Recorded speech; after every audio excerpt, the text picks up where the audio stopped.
하나님의 말씀 요한계시록 3장 14절에서 22절 말씀입니다. 라오디게아 교회의 사자에게 편지하라. 아멘이시오 충성되고 참된 증인이시오 하나님의 창조의 근본이신 이가 이르시되 내가 내 행위를 아노니 내가 차지도 아니하고 뜨겁지도 아니하도다.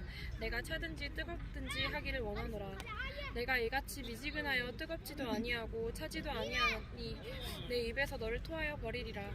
내가 말하기를 나는 부자라 부요하여 부족한 것이 없다 하나 내 공고한 것과 가련한 것과 가난한 것과 눈먼 것과 벌거벗은 것을 알지 못하는도다. 내가 너를 권하노니 내게서 불로 연단한 금을 사서 부요하게 하고 흰 옷을 사서 입어 벌거벗은 수치를 보이지 않게 하고 안약을 사서 눈에 발라보게 하라. 무릇 내가 사랑하는 자를 책망하여 징계하노니 그러므로 내가 열심을 내라. 회개하라. 볼지어다 내가 문 밖에서 서서 두드리노니 누구든지 내 음성을 듣고 문을 열면 내가 그에게로 들어가 그와 더불어 먹고 그는 나와 더불어 먹으리라. 이기는 그에게는 내가 내 보좌에 함께 앉게 하여 주기를 내가 이기고 아버지 보좌에 함께 앉힌 것과 같이 하리라.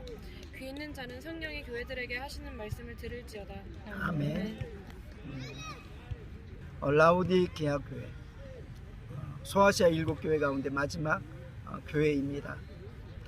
그런데 칭찬이 하나도 없이 책망만 있는 교회입니다. 이 교회를 또 생각할 때 시대마다 때때로는 7교회는 어떠한 시대에도 이러한 교회 저러한 교회 그 7교회에 해당하는 부분들이 정확히 있을 수 있고요. 그리고 또 예수님이 부활하시고 승천하신 뒤부터 지금까지의 세대별로 따져서도 어떤 때는 4대 교회 같은 그런 시대도 있고 어떤 때는 영적인 큰 부흥이 온 땅에 있었던 그런 빌라델비아 교회와 같은 그런 시대도 있고 그런데 오늘날 생각하면은 한마디로 라우디 교회와 같은 시대다. 그러면서 라우디게아 교회를 향해서 하나님께서 책망하시는 것, 예수님의 책망의 목소리, 성령의 음성은 차지도 않고 덥지도 않은 신앙생활, 그러니까 미지근한 신앙생활을 말씀하고 있습니다. 그러니까 교회에 와서 라우디게아 교회 성도들은 우리는 부자야, 우리는 건강도 좋아, 우리는 눈도 좋아, 우리는 밍크 코트도 있어, 이런 식의 삶을 살아가고 이것이 하나님의 축복이야 라고 하는데 정작 하나님께서 그들에게 맡긴 사명에 생명 걸지 못하고 뜨겁지 못하고, 그래서 하나님께서 그들을 바라볼 때 차지도 아니하고 뜨겁지도 아니하고, 그러면서 뜨겁지 아니하려거든 차라리 차든지 해라, 미지근한 거 오히려 내가 못 보겠다, 토하여 버리겠다, 이렇게 하실 정도였습니다. 그러면서 우리의 신앙생활이 특히 오늘날의 수많은 교회 속에서 그리고 성도의 신앙생활 속에서 그것입니다. 세상에서 100년 전보다 우리 민족도 70년 전, 80년 전, 60년 전 가난해서 신앙생활 하기도 했거든요. 어려워서 신앙생활 하기도 했거든요. 그런데 그것이 낮은 마음이 되고 기도하게 되고, 그래서 어르신들이 또 많은 분들이 서울에서는 삼각산에 기도처에 그리고 수많은 전국에 있는 산 속에서 야성이 있는, 어떻게 보면 깨어있는 신앙생활을 할 때가 참 많이 있습니다. 그런데 오늘날에는 그저 편한 신앙생활, 세미나도 호텔에서만 하고, 물론 호텔에서 할 수 있고 또 그 문화를 활용할 수 있습니다. 왜냐하면 세상이 전반적으로 잘 사니까 그렇게 할 수 있습니다. 근데 문제는 때때로는 어려운 환경 가운데서 그 일들이 이루어지면은 참석하지 못하고 사모하지 못하는 것들을 보게 됩니다. 그러면서 왜 라우디게아는 그런 모습으로 치달을 수밖에 없었나를 말씀을 통해서 다는 말씀하지 못하지만 몇 가지로 우리가 살펴볼 수 있습니다. 항상 교회마다 예수님의 모습을 보여주는데 라우디게아 교회 속에서는 이렇게 표현합니다. 예수님을 아멘이시오, 충성되시고 참된 증인이시오 하나님의 창조의 근본이신 이가 이르시되, 이 모습 속에서 우리가 깨어있는 신앙생활을 하는 사람들은 아멘하는 신앙생활입니다. 그러니까 입술로서 아멘 아멘 이것뿐만이 아니라 때때로는 입술로서 안 할 수 있어요. 그런데 그 마음에서 말씀을 받는 것이 정말 사모해서 내가 저 말씀을 듣지 않으면 안 됩니다. 하나님 정말 지당하신 말씀입니다. 하나님 나에게 나를 책망하는 말씀 정말 맞는 말씀입니다. 하나님 어렵지만은 힘들고 어려운 말씀인데 정말 맞는 말씀입니다. 십자가 지라는 말씀 정말 맞는 말씀입니다. 아멘입니다. 이것은 단지 그냥 겉에서 아멘 하는 거하고는 다른 하나님의 말씀을 받는 자세.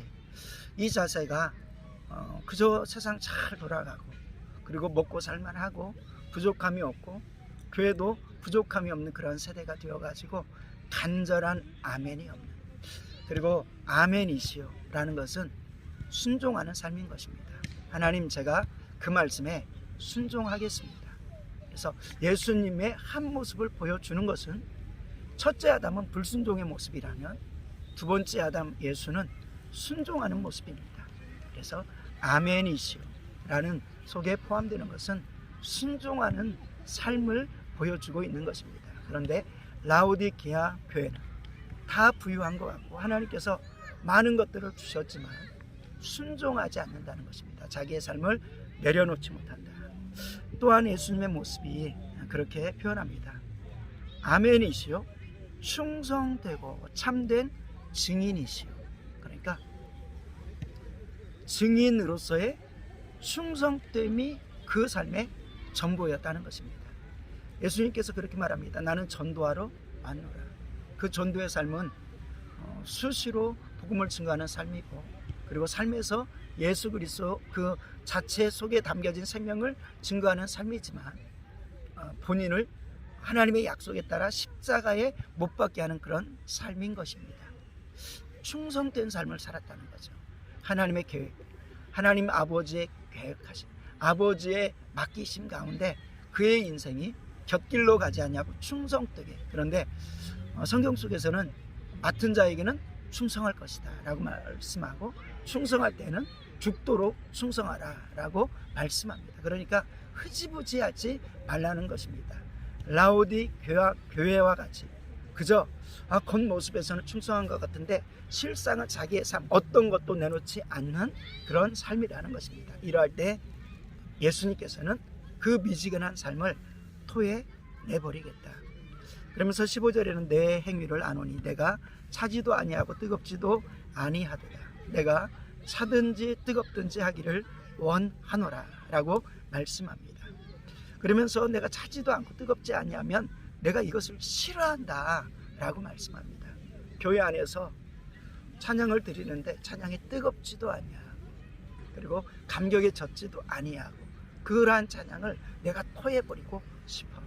삶은 하나님께 드린다고 하는데 그냥 쓰다가 남은 것을 드리는 식의 그 드림 내가 토해버리고 싶어.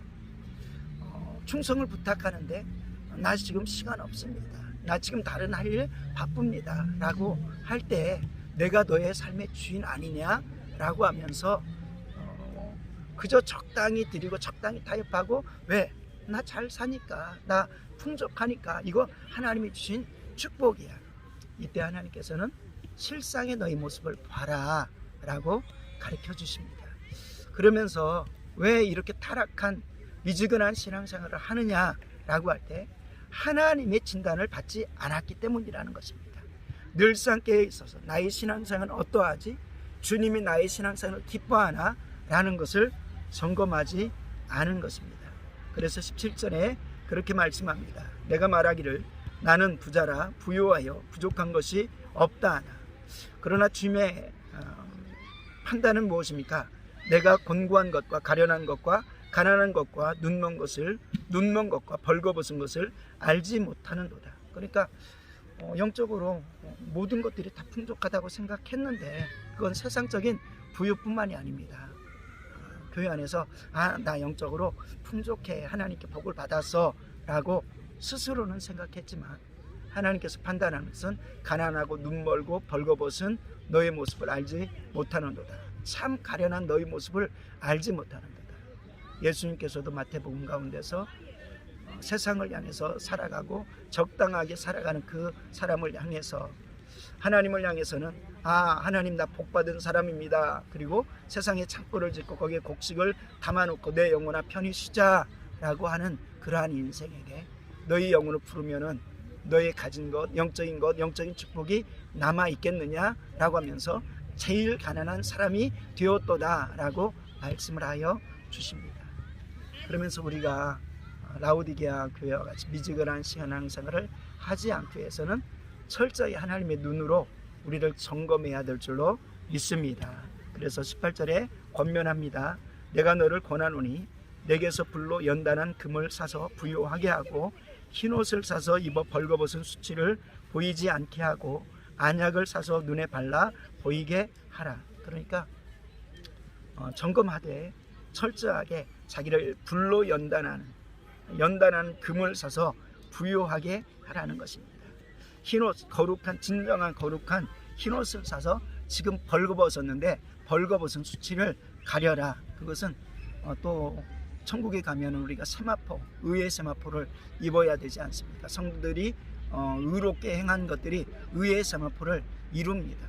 오늘도 믿음의 모습을 통해서 그러한 것들을 쌓아가고 직조해 나가는 그러한 삶이 되지 아니하면은 안 이룬다는 것을 보게 됩니다. 그러면서 칭찬이 하나도 없는 교회이지만 하나님께서 라오디게아 교회, 그리고 우리 모두를 아직 연약하고 때로는 죄악 가운데 있지만 사랑하시는 모습을 볼 수 있는데, 그것은 이렇게 말씀합니다. 19절에 무릇 내가 사랑하는 자를 책망하며 징계하노니 그러므로 내가 열심을 내라 회개하라. 오늘 이 말씀을 우리가 붙들고 기도하길 원합니다.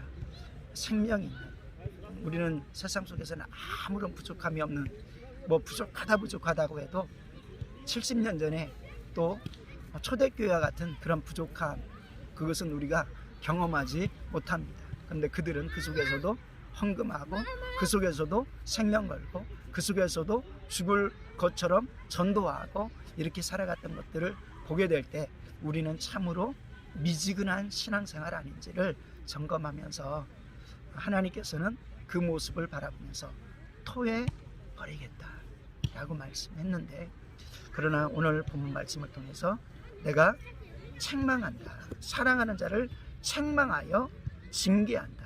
징계한다는 것은 아픔이 있고 고통이 있을 수 있다는 것입니다. 그리고 하나님께서 원하시는 것은 열심을 내라 라는 것입니다. 그리고 또 한면에서는 회개해라 라고 말씀하십니다. 오늘 우리의 세대는 그냥 깨어 있으려고 해도 세대가 그래서 그렇게 흘러갈 수 있을 수 있는데, 깨어서 시대를 바꾸는, 문화를 바꾸는, 그리고 교회를 바꿔나가는 귀한 삶 되기를 주님의 이름으로 축원합니다. 기도합니다.